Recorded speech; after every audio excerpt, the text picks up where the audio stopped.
Isang makabatang umaga po sa inyong lahat. Ako po si Undersecretary Angelo Tapales, ang Executive Director ng Council for the Welfare of Children.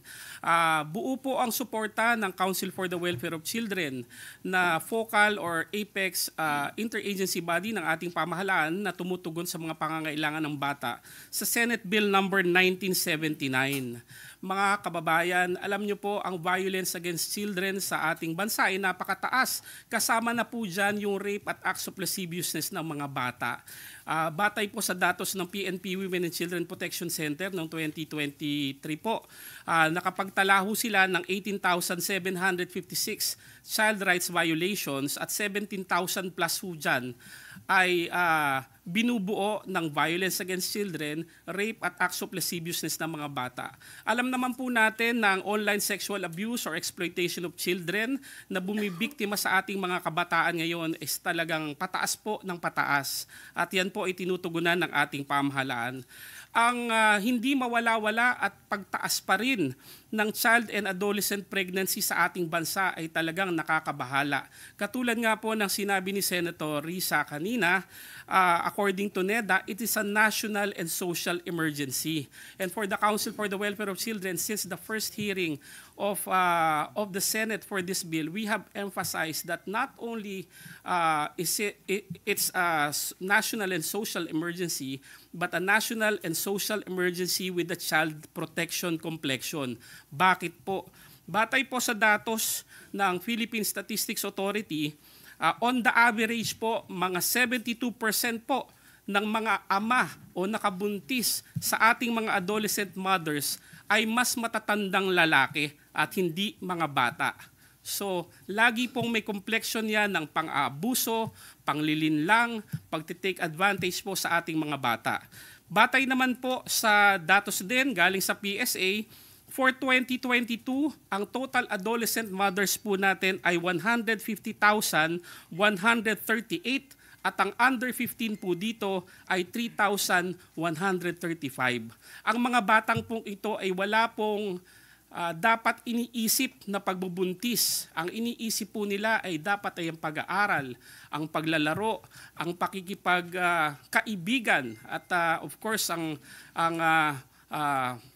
mga bagay na ginagawa ng normal na bata. Nakakabahala po yung datos na yan ng 2022.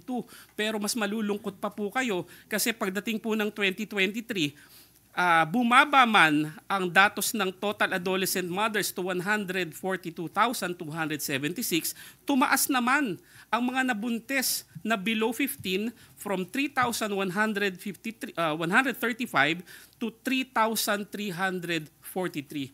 Mga kasama, yan po ay nakakabahala. Kaya po buo ang suporta ng Council for the Welfare of Children sa Senate Bill number 1979 because we think that this is a measure of child protection.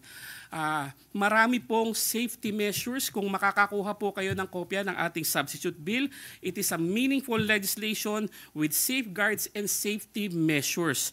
Of course, we welcome the rich exchange of ideas, which is a hallmark of our democratic way of life. Pero step back po muna tayo. Let us focus on the bill. Let us focus on the facts.